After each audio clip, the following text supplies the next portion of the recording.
For the men and women of the United States military, any future conflict will require innovative tools that could one day save the lives of our service members. And our very own Priscilla Borrego has all the latest advances from Barksdale Air Force Base. A term often referred to in times of conflict is CBRN, which stands for chemical, biological, radiological, and nuclear exposure. An airman right here at Barksdale is on a mission to one day field a remarkable robotic dog across the Air Force to protect men and women in uniform. Now bark.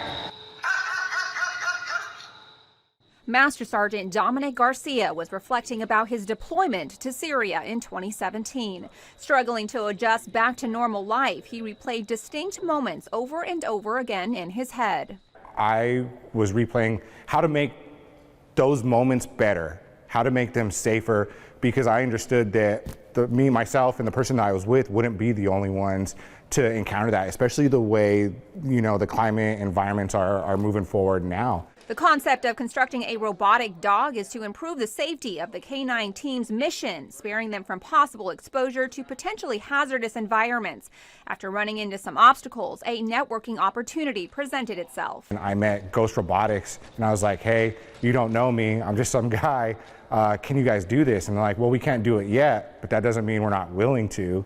And so then through the AFWorks means, we were able to start building these guys out. And what you see now wasn't what it was 6, 7, 8 months ago. This is a pretty good evolution that we've had in such a short amount of time. In 2022, Master Sergeant Garcia and his team applied for the Silver Award grant and was awarded $1.25 million for the project.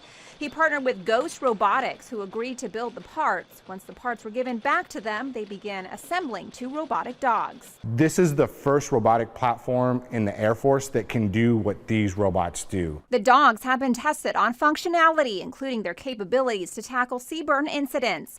The training took place at radioactive sites at the Defense Nuclear Weapons School at Kirtland Air Force Base, New Mexico. I would say that we're about 10 to 12 months out from it being ready to actually go out and safely and confidently employ. Master Sergeant Garcia says it would not have been possible without the support of the Air Force Global Strike Command headquarters right here in the Arklatex. Global Strike has been probably one of the most supportive MAGCOMs in the Air Force to help drive innovation forward. So now we are filling those operational gaps at the speed of relevance. A1C Daisy Slater says being a part of the team and seeing the dogs come together has been a remarkable experience. I would never even want to send a wingman in specifically either to something. It's just something that we've accepted, like this is what we have to do and this is what we need to do.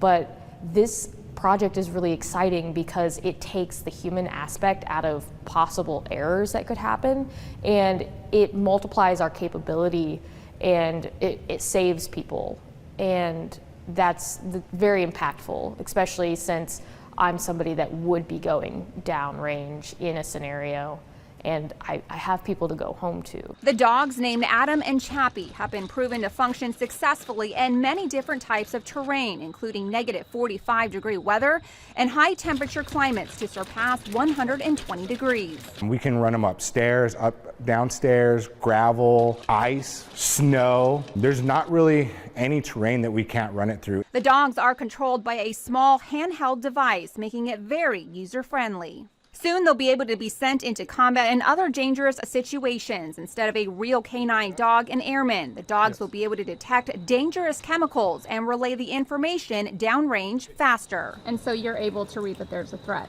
Yes, yes. Anybody that needed to respond, anybody that needed to work on aircraft, anybody that needed to do anything is put in harm's way. And these dogs take that out of the equation. Reporting on Barksdale Air Force Base, Priscilla Borrego, KSLA News 12. The next steps, according to Master Sergeant Garcia, is to get this technology in the hands of other career fields, such as explosive ordnance disposal and security forces.